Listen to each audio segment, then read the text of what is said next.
Whoa, was that my NES collection? Yes, that was my NES collection. Hi there. Then is again the crazy mod from the Dutch gaming site RateToPlayer.nl. I'm going to get my attic repainted, redone, rebuilt, so everything is going into these boxes. And I thought by myself, hey, before I stop putting everything in boxes, let's do a video on the fly talking about my NES collection and how I got some things. And well, you saw a lot of rare games already, but yeah, let's start with that because people almost want to see, always want to see your rarest games. So here we have Rotland. Rotland is a PAL exclusive game. It's pretty pricey. I got this at a flea market years back for €1. Yeah, that's right, one whopping euro. And here we have Mr. Gimmick. I bought this years back for a pretty decent price. Nothing crazy like it is these days. I also have Cheetah 2. I bought this at a forum years back. I got it for €400. But then the mailman said, hey, it comes from the USA, pay tax, man. So I got it for around €480, something like that. And still, yeah, it was a lot of money back then, but hey, today I can sell it, resell it for around 3K, 2.5K, so I'm not really into the money, by the way. I'm a collector at heart. I started collecting in 1999, yeah, that's right, 1999. I still have my original NES games, and I will talk about it later. But the clue is that I don't really care about how much games are worth. I like collecting them, and yeah. But let's finish these rare games. Action 52 with the comic and everything. I also have Flintstones 2, the PAL version, and I also have a signed Zelda card by Miyamoto. And most of you guys say, hey man, I can make those games too, but if you look at the date and the autograph, this game was signed in London.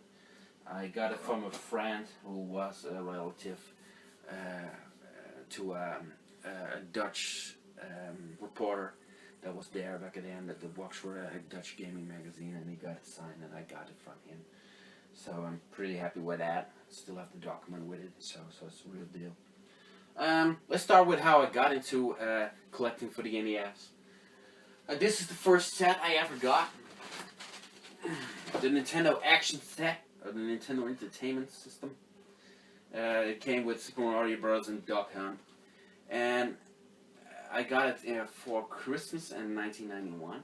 And I was pretty happy with it, but it wasn't the set that I wanted, because some of my friends at school already had a Nintendo, but it was when I saw this commercial. Here it comes. Na, was ist? Wir haben es. Was? Den Prototypen vom neuen Nintendo Super Set. Ja, mit 3 Wahnsinnsspielen. Hier, Tetris und Super Mario Bros. Und Nintendo World Cup. Super, super. Klasse Live-Action für 4 Spieler. Dann muss Nintendo 14 Millionen Das ausspucken. gibt's doch schon überall zu kaufen. Ja, das neue Nintendo Super Set, die Actionwelt von Nintendo. Then I was really hooked, and I was like, oh man, I got to have my NES for Christmas, and I talked about it with my parents, and I later got it. The reason that I got the Duck Hunt set instead of this one is because this was a German exclusive set, and it comes with a German exclusive card. On this card, we have Super Mario Bros. Tetris and Nintendo World Cup, and you could only get this in Germany. I later found this at a flea market years back for like 20 guilders back then. The card for you American and Canadian and Australian and other NES collectors out there. This is the PAL exclusive card that has Super Mario Bros., Tetris, and Nintendo World Cup on there. So that's how I got my first NES set. I also got a Club Nintendo card back then, and I got magazines from the Dutch Club Nintendo that look like this. Still have those. Pretty happy with it. Reading magazines is like going back in time. It's like stepping in the DeLorean and then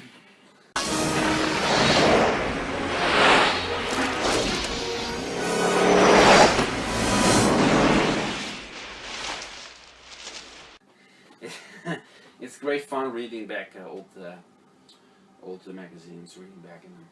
So pretty. You just saw my rarest games here, and people always ask me like, "Hey man, what are your rarest games? What games do you like the most?" And it's pretty simple. The games that I like the most and I care the most about when it comes to my NES collection aren't those rare games. It are these games. These are still my original NES games that I got in my that I got as a kid. And I started with Super Mario Bros. Duck Hunt, and then I got Super Mario Bros. 2 and Super Mario Bros. 3 and Zelda and Link and Mega Man 2 with the big budget titles. But yeah, I chose those out myself because I only got games at rare occasions like holidays and Christmas and those type of days I got NES games. So yeah, I was pretty wise with my choices, I think. Later, NES games were selling cheaper. The store here started budget titles, and the games that I got back then are still pretty good choices, I feel. That was like Pro Protector, that's Contra, Punch Out, Solstice, Click Cubicle, underrated puzzle game. I also got games from my aunt at Christmas. Those were Kickoff, a PAL exclusive soccer game that sucks ass. And Home Alone 2. Love the movie, but the game, well, isn't that great. But hey man, back then, if you got an NES game, you played it. Today kids are like, you got an Xbox 360 game, oh it sucks, throw it away, get another game. It wasn't that like that back then. You got a game and you stick with it. And you're stuck with that game and you play it and you enjoy it later on, even if the game is crappy. So yeah, and later I got some when I started collecting. I pretty much I hear some of you guys thinking like, hey man, if you started back in 1999, why is your collection still small and don't you have a full set or so? I bought these games always cheap at flea markets or in second-hand stores. I never paid full price for it. Today, people ask outrageous prices for NES games, and yeah, they really don't like the NES scene anymore. Too much assholes in there, too much people that are in it for the money, want to cash in, and yeah, it's really sad that that happened. But I'm pretty happy with the games that I got for cheap. And back then, when I got NES games, or I showed people that I still have NES games or bought them, they were like, "Are you crazy, man? What's wrong with you buying this crap? And get the next gen, get the next, get the Nintendo 64 game that's coming out, the Mario 64 card. Let's play that. What's wrong with you?" And now it's pretty funny. It's the other way around. When I show my collection or people see it, they're like, "Wow, man, your retro game, great collection, and how much money is worth this game, and how much money costs this game?" Man, I don't care. I don't care. I like the games for the gameplay and how it looks on my shelves, and I play them back now and then. I love that. I don't care if this game is worth $5 or $500. I mean, I'm not going to sell it unless I get into a crisis that somebody needs money for my family or that I need money for. It really, in worst case scenarios, otherwise I just keep those games and play them and enjoy looking at them. And yeah, so that's that. So let's talk about the games. If you start collecting, it doesn't matter for what kind of system, by the way. Just start with the games that you had as a kid. That's what I did. I just kept those games, and after that, just buy games that you have great memories of. So these are games that I have great memories of, that I played as a kid with friends, or that I rented it at a video store. And later, then I just bought games that I could find at flea markets, and I just started building up my collection. I also have some foreign games, some American games, and for example, I have some Australian games from down under, like Pipe Mania, Possible Mission 2 and Jackpot. They're pretty weird boxes. So I bought those, or I traded those at forums.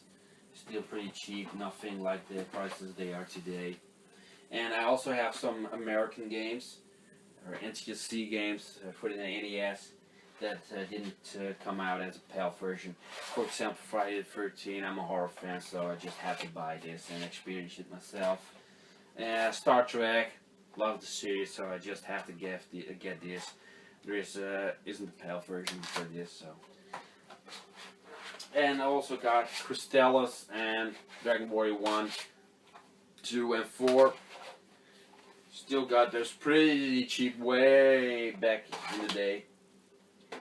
Like I said before, it's crazy these days. So, yeah, that was just a quick view of my NES collection. Before I sign off, I just wanted to show you guys some PAL exclusive games that you might want to see. That are interesting for you guys. This is Mega Man 2. It is a German version. It is a German exclusive box art, or card art in this this example. Pugly, not exclusive PAL, but pretty rare. What is exclusive for the PAL NES is Banana Prince and Die Schöne und das Biest. Bella and the Beast, or Bella and the Beast. I also have Solomon's Key 2 for the NES. And talking about PAL exclusive games, when people talk about PAL exclusive, they always talk about Rodland and Mr. Gimmick and those games, but Euphoria is one of those games that is actually better in gameplay, in my opinion. It's like a Metroid style game, and not a lot of people talk about that. So that's a great game also. Oh yeah, I have a little. I still keep finding games here.